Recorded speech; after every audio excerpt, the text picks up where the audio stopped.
Welcome to the Philosophical Odysseys podcast. Glad to be here for this one. Yeah, so imagine for a moment that you are a 5-year-old boy. Okay, setting a pretty dark scene right off the bat. I mean, you have to, right? You wake up in the dead of night from a nightmare so vivid it feels like a physical weight on your chest. You dreamt of a heavy, mournful church organ playing like a funeral dirge. That is terrifying for a kid. Right. And a grave in the churchyard suddenly opens, and your own dead father, who just passed away a few months prior, climbs out in his burial shroud. Oh, wow. Yeah. He walks into the church, comes out carrying your baby brother in his arms, and just pulls him down into the grave. Yeah. Then the tombstone slams shut. That's a heavy thing for a 5-year-old brain to process. And you wake up absolutely terrified. But the true horror isn't the dream itself. The true horror is that the very next morning, your baby brother suddenly falls ill with convulsions. Oh, no. And within hours, he's dead. So how does a mind, especially a brilliant developing one, survive that level of prophetic terror? Honestly, it's a psychological fracture.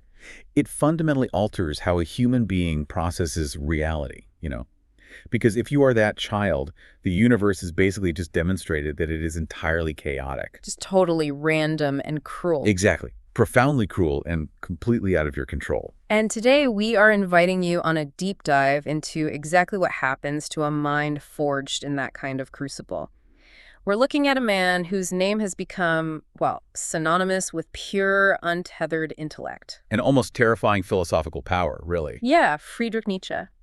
Our mission today is to sort of strip away the myth of the stone-cold, unfeeling philosopher. Which is how he's usually taught, right? Right. We're going to explore how childhood traumas, like the one I just described, combined with agonizingly intense friendships and years of solitary wandering, directly birthed his ideas. Concepts like the Superman and the will to power. And to do this, we're relying on a deeply psychological, just incredibly detailed factual portrait provided by Edward J. O'Brien's biographical text. It's a great source. It really is. It's an English language source that acts as like an archaeological dig into Nietzsche's psyche.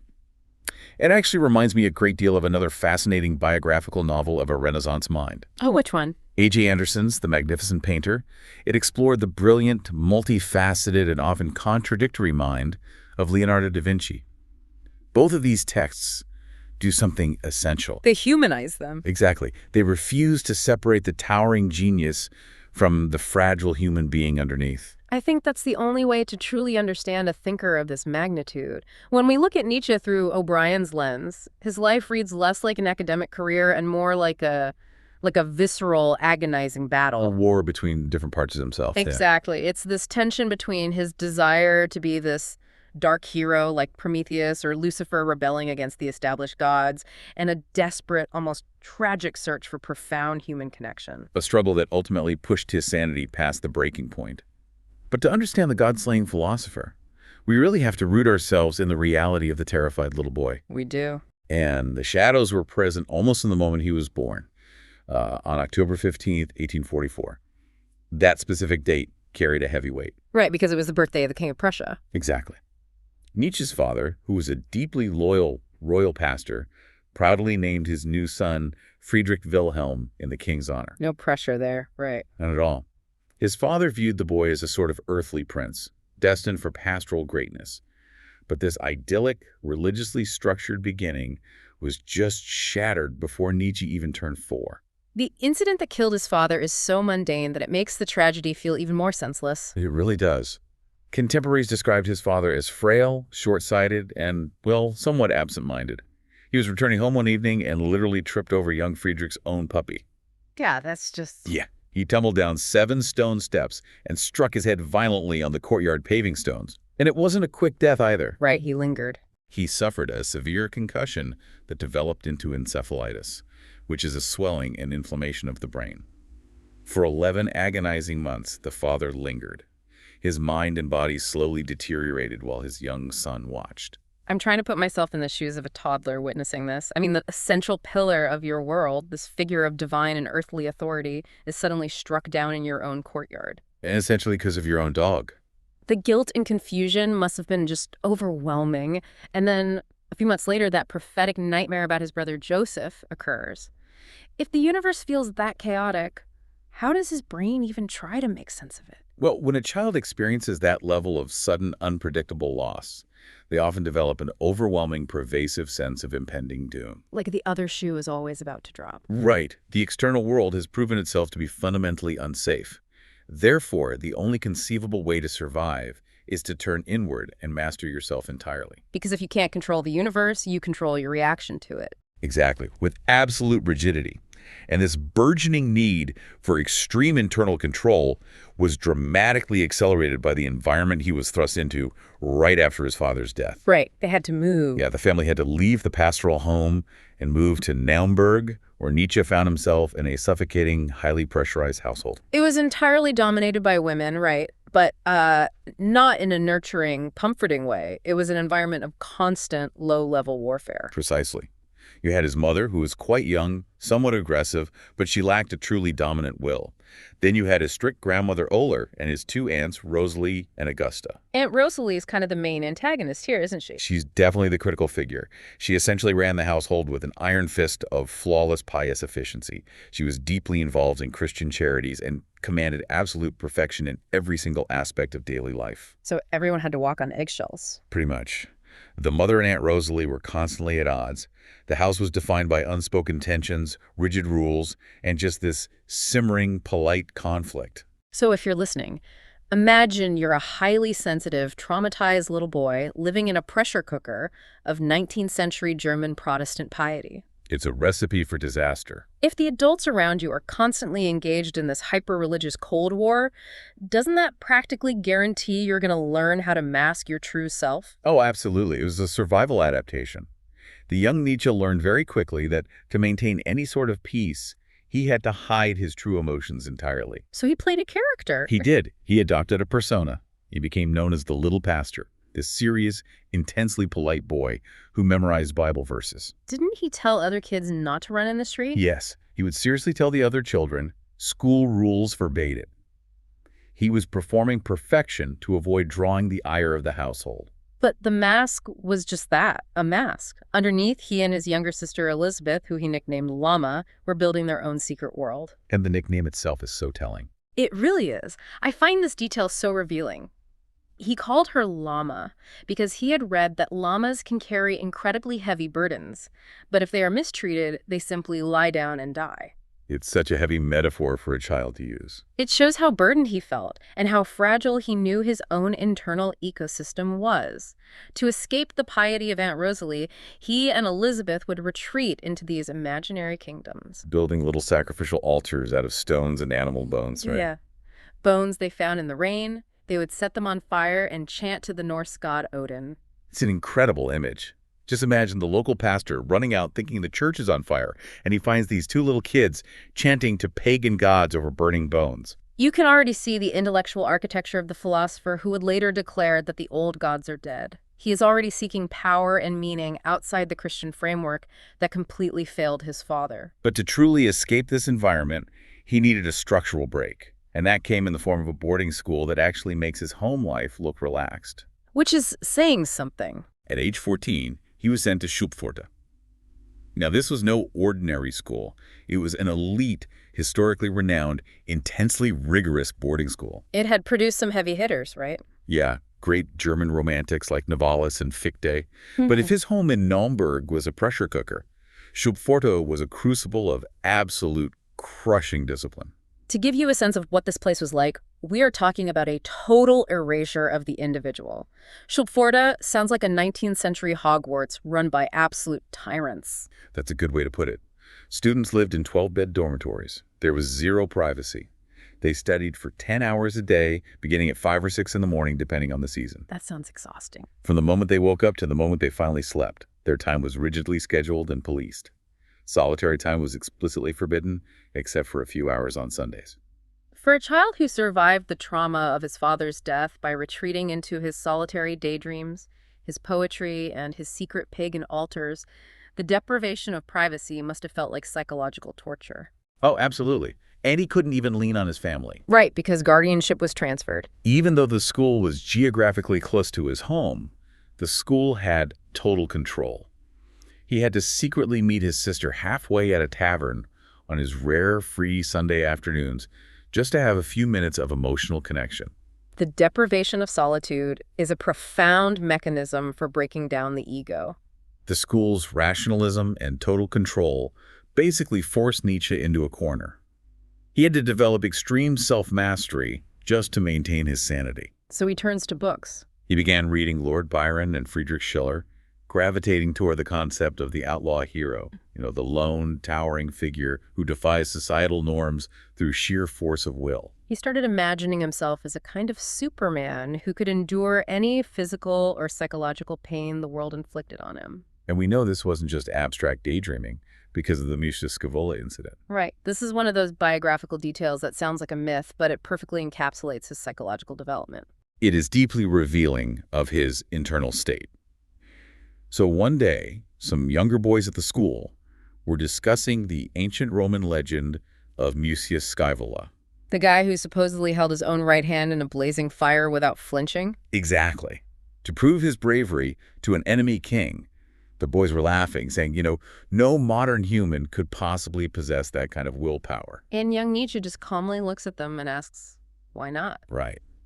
And then he took a handful of matches, struck them, and held his hand directly in the flames. Without flinching. Without moving a single muscle, without changing his facial expression until he was severely burned. But holding your hand in a fire just to win a philosophical argument, that's not just discipline. That's like the origin story of a supervillain. Right. Or a revolutionary philosopher. Exactly. The psychological mechanism at play here is the transformation of self-repression into self-conquest. Okay, unpack that a bit. At home, he repressed his emotions to please his aunts. At Schubforta, he was realizing that if his will was stronger than his physical body, stronger than the pain, that he was ultimately stronger than the school's control. The external world could not break him if he had already mastered his internal world. Exactly. But this intense, white-knuckled self-repression creates a highly volatile psychological state. You can't live with your hand in the metaphorical fire forever. Something's got to give. And this sets him up for a massive collision with reality when he finally graduates and steps into the total freedom of university life at Bonn. Because when you take a mind that has been caged in discipline for years and suddenly remove all the boundaries, the reaction is rarely balanced. Never. Nietzsche, this intense, repressed poetry-reading aesthetic, basically decided he was going to try to be a normal university student. Which is almost comical to imagine. You've got this guy trying to act like a frat bro. He actually joined the Franconia fraternity. He forced himself to drink heavily at student festivals. He even intentionally provoked a duel just to say he had done it, earning a slight scar on the bridge of his nose. He was desperately trying to fit in, to embrace the social freedom he had been denied his entire life. But his fundamental nature violently rejected the performance. Because the performance requires a looseness, an ease with the chaotic external world that he simply did not possess. And this deep-seated incompatibility with normal human socialization comes to a head with the brothel incident in Cologne. This is such a pivotal moment. According to a highly detailed story he later recounted to his friend Paul Deussen, Nietzsche was visiting Cologne and asked a local guide to take him to a respectable restaurant. And the guide has other plans. The guide, perhaps playing a crude prank on this obviously stiff, serious young student, led him straight into a brothel. Oh boy. The doors closed, and Nietzsche found himself suddenly surrounded by sex workers in sheer dresses, just looking at him expectantly. If we look at the mechanics of his reaction, it tells us everything about his psychology. What does he do? He was completely paralyzed. He described being entirely unable to speak or move his limbs. The sheer sensory overload of female sexuality in this uncontrolled environment just short-circuited his brain. He froze. But then he saw the only thing in the room that he felt had a soul or a structure he could understand: a piano. So he just walks over to He it. rushed over to it, struck a few chords, and the moment the sound broke his paralysis, he ran out the door and fled into the street. Why the piano? It's not just that it was an inanimate object. Music for Nietzsche was the ultimate language. It was safe, yet deeply emotional. Right. It's the early seed of his later ideas about the Dionysian spirit music as a pure, unmediated expression of reality that bypassed the messy, terrifying physical interactions of human beings. That's a brilliant connection. The piano provided a structural anchor in a room of total chaos. This incident really solidified a deep-seated physical awkwardness and a complex intertwined fear and idealization of women that would persist for his entire life. He realized he could not function in the visceral, messy world of typical human commerce. No, he couldn't. Following this, he became disgusted with his fraternity brothers. He actually tried to reform their morals, delivering angry, pious lectures to them about their drinking and sexual habits. Imagine being so overwhelmed by peer pressure that you try to become a frat bro, fail miserably, and decide instead to adopt a philosophy of total cosmic pessimism. It's classic rejection. He basically went from trying to be the life of the party to becoming the ultimate goth philosopher. He can't handle the environment, so he tries to intellectualize it and declare himself morally superior to it. He fails at being a participant, so he tries to become the judge. Naturally, the fraternity rejects him. He basically realizes that if he can't dominate socially, he has to dominate intellectually. This realization triggers his retreat into total academic isolation. Right, so he transfers to the University of Leipzig. And in doing so, he made a momentous decision. He abandoned his family's dream of him studying theology to become a pastor like his father. That must have crushed his mother. It devastated her, particularly when he formally refused to take communion at Easter. Instead, he threw his entire formidable intellect into philology. Now, for those who might just think of philology as translating old Latin texts, we need to explain how this specific discipline wired his brain. Philology isn't just reading, it's the obsessive, microscopic study of classical languages and texts. It's treating words like archaeological dig sites. Exactly. Philology trains the mind to look beneath the surface of language. It teaches you that words, and therefore the moral concepts they represent, have histories. They change over time based on who is using them and who has power. Right, so by studying philology under a rigorous, dynamic professor named Richard, Nietzsche was essentially learning how to deconstruct the foundations of Western thought. And Richard became a mentor, an intellectual hero figure for him. But academic rigor alone couldn't fill the existential void left by the loss of his childhood faith and his profound social alienation. He needed a cosmology. He needed an explanation for why he felt so alienated and why the world seemed so full of suffering, and he finds it completely by accident in a secondhand bookshop. Yeah. One afternoon, wandering aimlessly through Leipzig, he went into a dusty secondhand shop and stumbled upon a book by the philosopher Arthur Schopenhauer. The world as will and representation. Exactly. Nietzsche later wrote that a demon whispered to him to buy it. He took it back to his solitary room, sank into a chair, and let Schopenhauer's dark, ascetic worldview completely consume him. We have to unpack Schopenhauer's will because it is the operating system upon which Nietzsche later builds his own philosophy.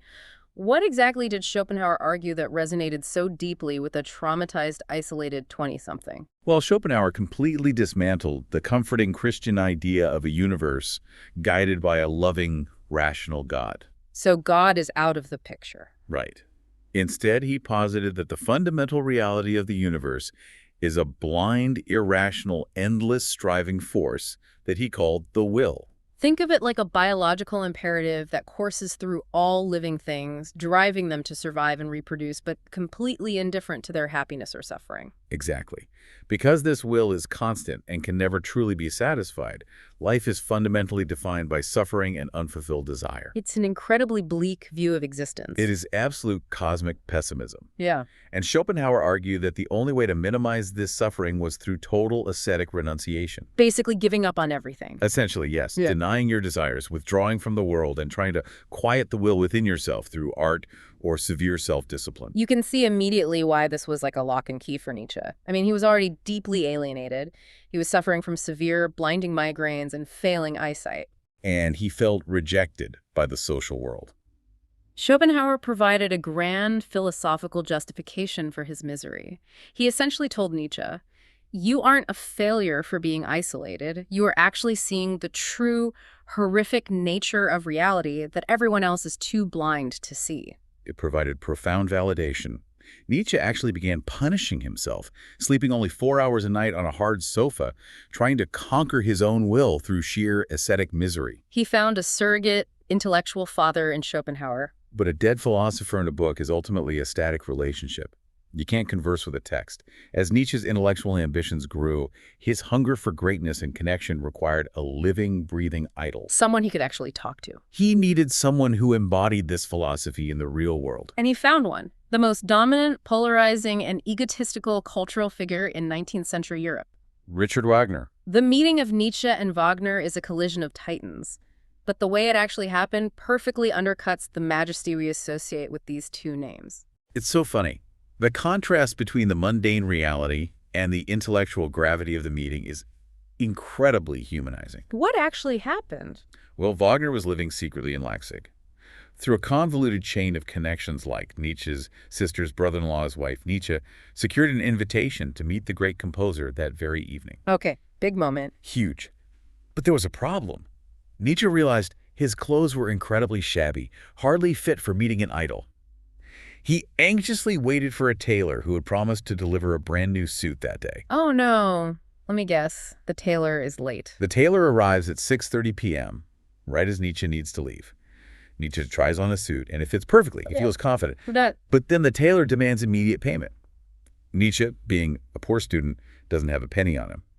He promises to pay later, but the tailor refuses to leave the clothes. Wait, really? A literal physical struggle ensues in the apartment. You're kidding? No. Taylor overpowers the philosopher, reclaims the new suit, and storms out. So, Nietzsche, possessing one of the greatest minds of his generation, about to meet the artistic savior of Europe, is forced to sprint through the pouring rain in his old, threadbare clothes, completely disheveled, just to make the meeting. Despite the wardrobe malfunction, though, the meeting was electric. It turned out Wagner was also a massive reader of Schopenhauer. Oh, perfect match. They bonded instantly. Wagner loved Schopenhauer's pessimistic view of the world because Schopenhauer elevated music above all other arts, arguing it was the only direct expression of the pure will. And Wagner naturally believed his own music was the ultimate manifestation of this. Exactly. He was captivated by the brilliant, reverent young student and invited Nietzsche to visit him in Switzerland. This invitation marks the dawn of the Wagner era in Nietzsche's life. And simultaneously, his professional academic career goes into overdrive. Based purely on Professor Ritschl's glowing recommendation, the University of Basel in Switzerland appoints Nietzsche as a professor of classical philology. And he is shockingly young, only 24. He hasn't even finished his doctoral thesis or passed his final exams, but the university just waives the requirements. He arrives in Basel, feeling like Prometheus bringing fire to the world.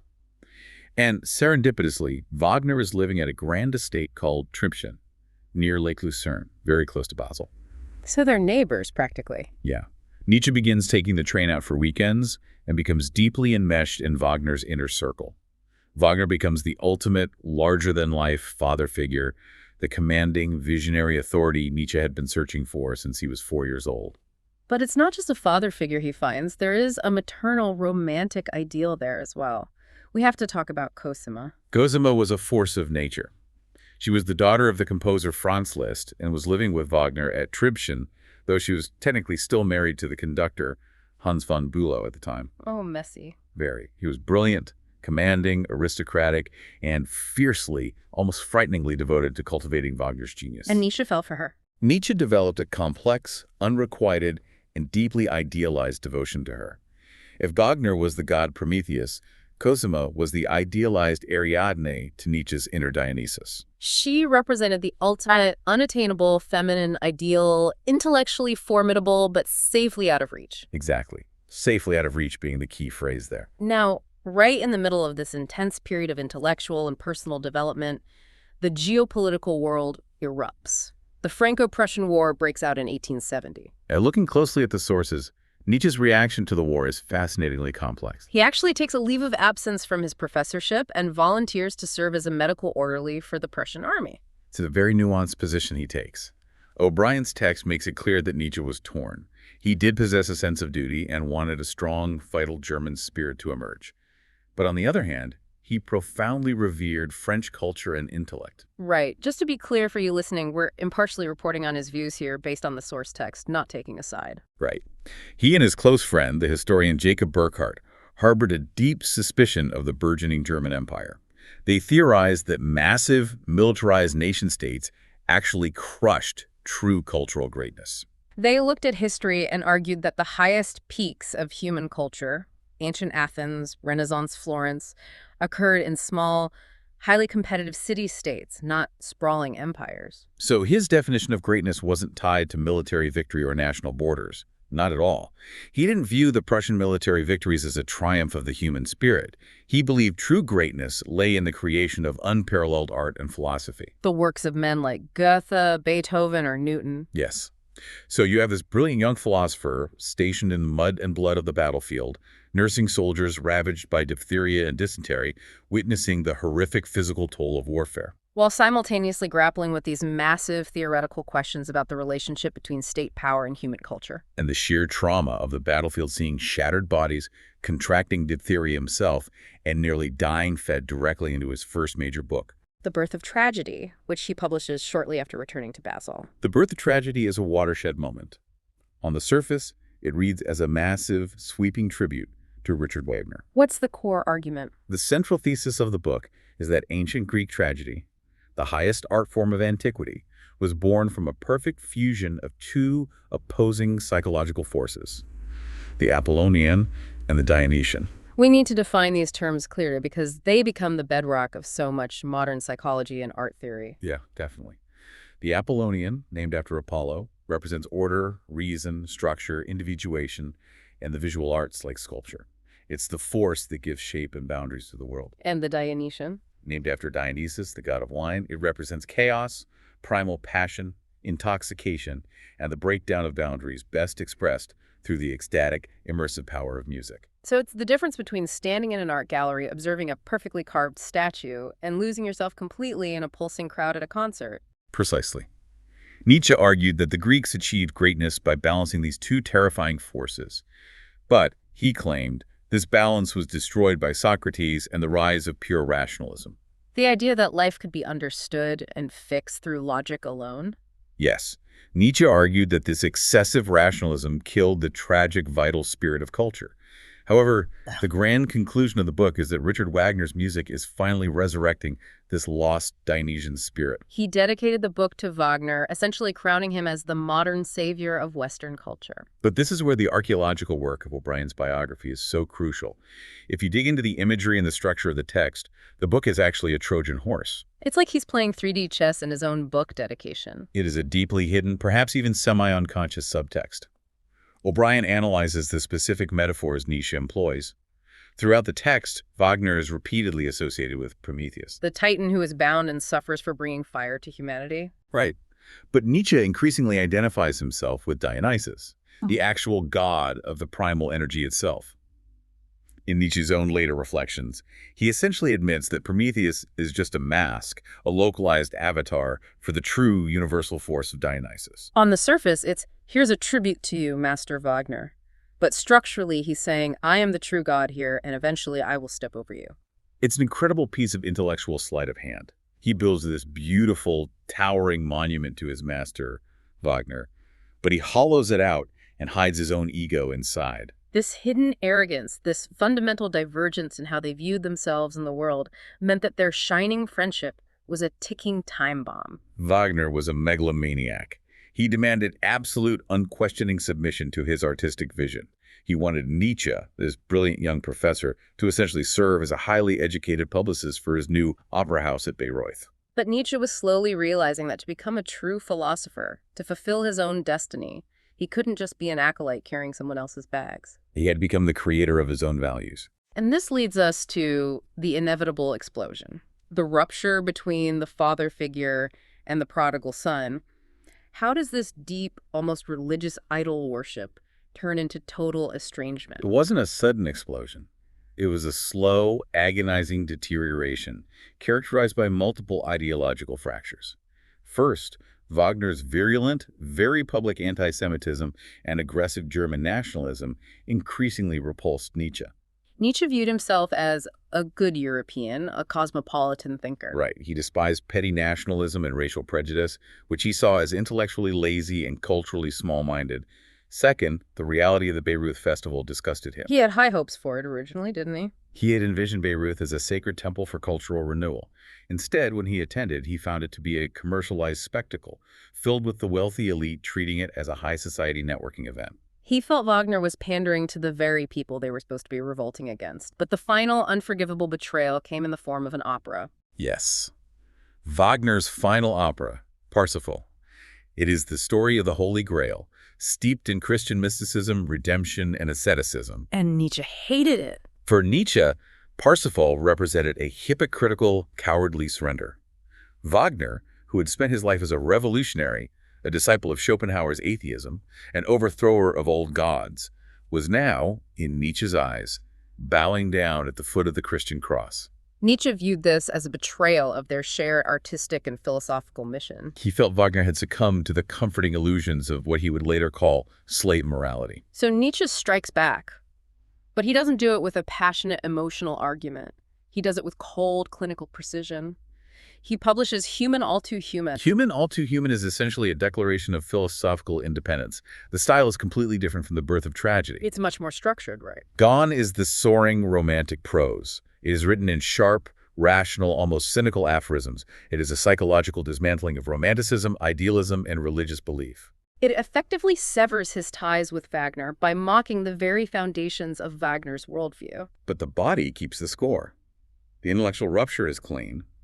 But the physical toll of this psychological self-amputation is absolutely devastating. He finally gets the father figure he's wanted since he was 4, but he realizes to achieve his own greatness, he has to metaphorically orphan himself all over again. Does his physical illness stem directly from this emotional self-mutilation? The psychosomatic response is staggering. Remember what Wagner and Cosima represented. The father he lost when he was 4, and the idealized family he never had. By breaking with them intellectually, he was metaphorically orphaning himself. During this period, his health collapsed entirely. We aren't just talking about a bad case of stress. He was plagued by blinding migraines that would last for days, accompanied by violent, relentless vomiting. He was experiencing near total blindness. His condition was so severe that he had to resign his professorship at Basel because he literally could not read a text or stand upright in front of a lecture hall. He was reduced to living on a meager university pension, wandering from cheap boarding house to cheap boarding house in Italy and Switzerland, desperately searching for a climate that wouldn't trigger his physical agony. Completely alone, physically broken, and wandering Europe. The rupture culminated in a final, tragic meeting in Sorrento in the autumn of 1876. They went for a walk together through the hills. Awkward. Very. Wagner, perhaps sensing the distance, began speaking emotionally and passionately about his Christian visions for Parsifal, detailing his spiritual awakenings. And what does the man who wrote The Birth of Tragedies say to his master? Nietzsche listened and said absolutely nothing. He maintained a cold, stony silence. Just silence. The silence stretched on, suffocating the conversation. They walked back to the hotel. Nietzsche went to his room and never saw Richard Wagner again. Oh, wow. And it's exactly in this state of total isolation and physical agony that he is pushed to the absolute brink, leading to his most famous and terrifying philosophical epiphany. The crucible finally produced the diamond. We are now in the summer of 1881, Sils-Maria, a small village high up in the Swiss Alps. In early August 1881, Nietzsche was taking a solitary walk by Lake Silvaplana. He stopped near a massive pyramidal block of stone that sat by the water. The scene is perfectly set. It was twilight. The moonlight was beginning to reflect on the lake. And according to his own accounts, a sound pierced the silence. He heard a dog howl. A dog howling in the moonlight, just like the night his father died in the courtyard. The sensory triggers, the bright moonlight, the pyramidal rock looking exactly like a monolithic tombstone, and the mournful howling of the dog triggered a visceral, overwhelming flashback. It bypassed his formidable intellect entirely. And went straight to the deepest, most primal trauma of his childhood.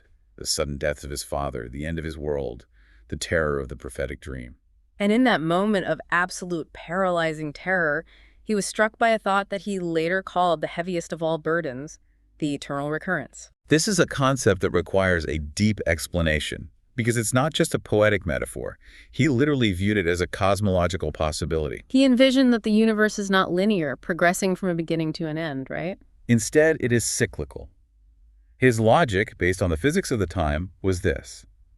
If the amount of energy and matter in the universe is finite, but time is infinite, then eventually every possible combination of matter must exhaust itself and begin to repeat. Therefore, this exact life, exactly as you are living it right now, with every single pain, every joy, every mundane detail, every heartbreak, will repeat itself infinitely. Forever and ever.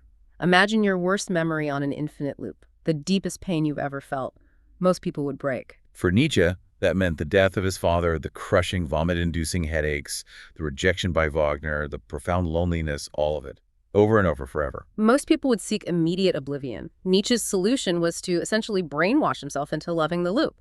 It's the ultimate psychological survival tactic. It is the ultimate test of psychological endurance. If the eternal recurrence is true, how does a human being survive the knowledge of it? You can't just endure it. The only way to transcend the horror is through a mechanism he called amor fati, the love of fate. Not just acceptance, but actual love. You must look at the worst agony of your life, stare at the tombstone and the howling dog, and find a way to say, yes, I would want this again and again and again. Because if you can love your fate, you are no longer a victim of it, you become the master of it. Exactly. The concept wasn't just a thought experiment, it was a trauma response. He had to figure out a way to say yes to the worst agony of his childhood in order to affirm his own existence. Because if you can affirm your own suffering eternally, you transcend the need for a Christian God to save you. You become the creator of your own meaning. You become the Übermensch, the Superman. This profound, terrifying epiphany leads directly to the creation of his undisputed masterpiece, Thus Spoke Zarathustra. Zarathustra being the prophet of this new worldview? Right. He is a figure who comes down from the mountain after years of solitude to teach humanity about the Superman and the eternal recurrence. And he wrote this in a very different style, didn't he? The book wasn't written like a standard academic text.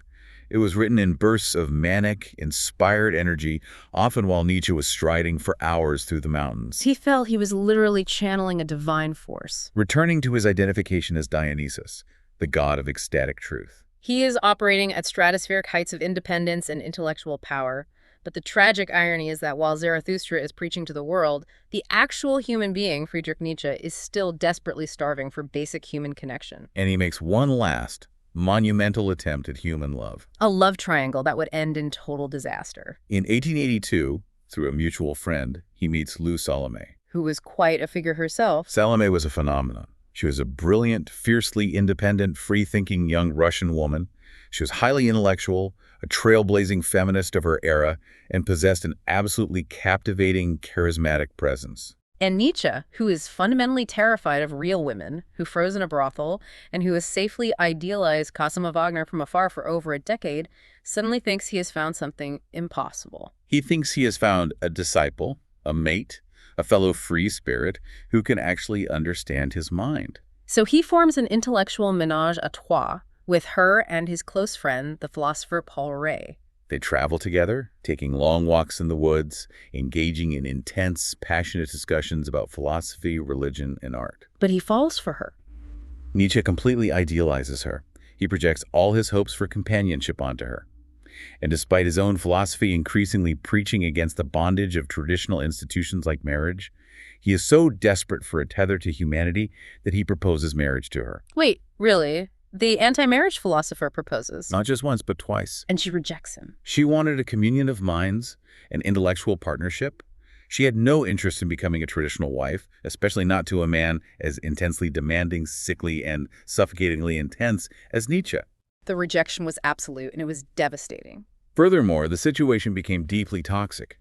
Paul Rée and Lou Salomé eventually left him behind, continuing their friendship and travels without him. Ouch. And his sister got involved too, right? To make matters worse, his sister Elizabeth aggressively interfered. Driven by jealousy and a deeply ingrained anti-Semitism, which she directed at Rée and Salomé's intellectual circles, she wrote vicious, insulting letters to Lou.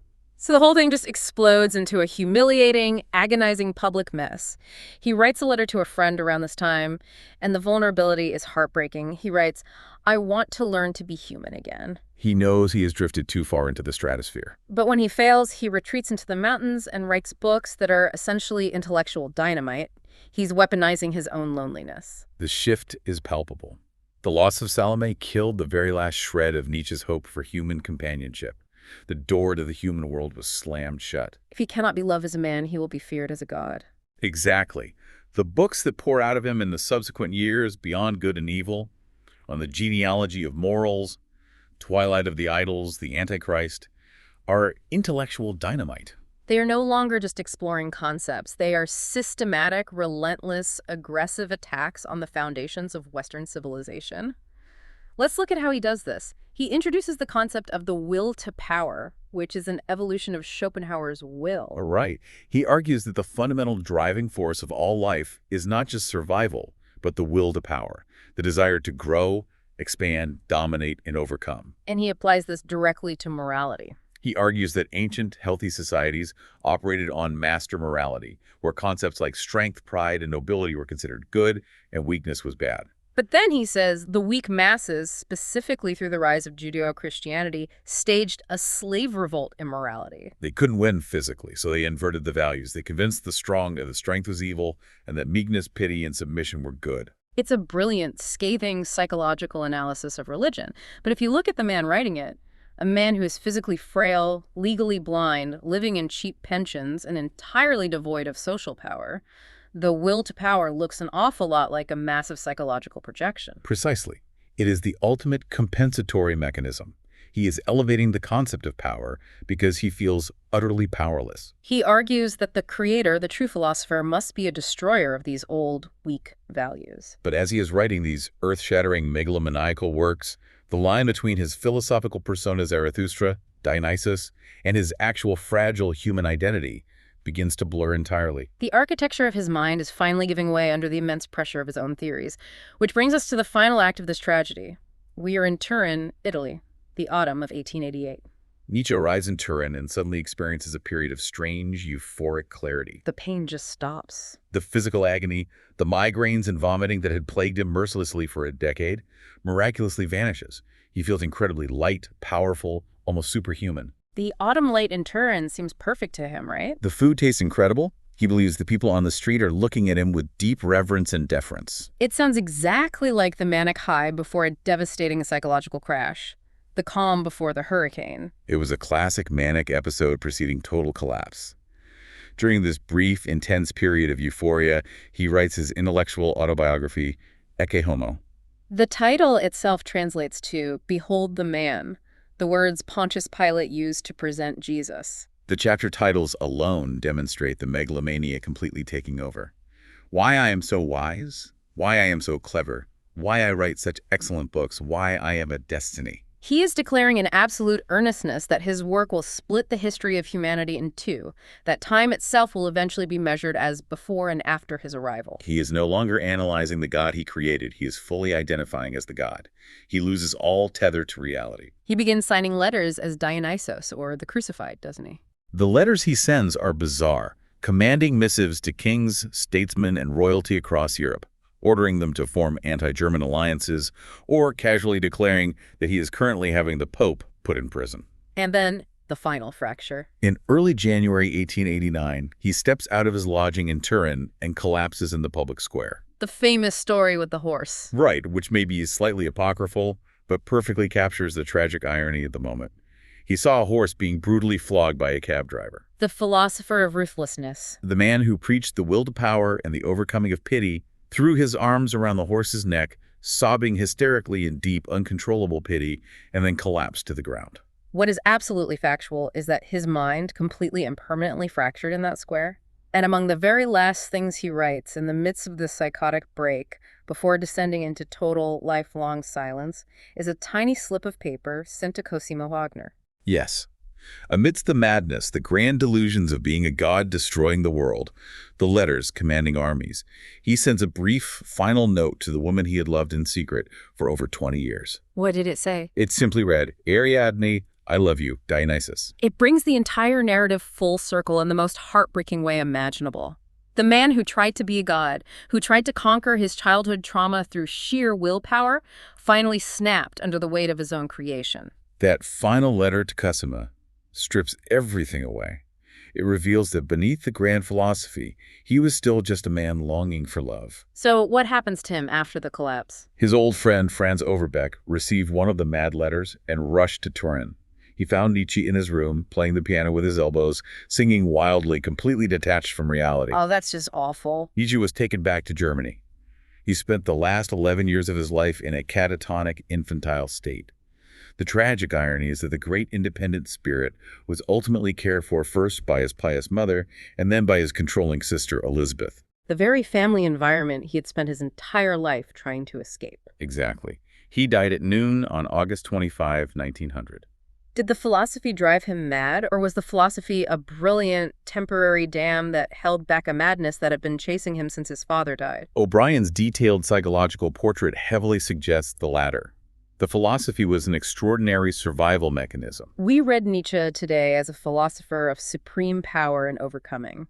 But if we view his life through the lens of O'Brien's text, is the Superman actually just the ultimate armor forged by a traumatized, lonely boy, terrified of being hurt again? Next time you read about the will to power, ask yourself whose powerlessness it was trying to cure.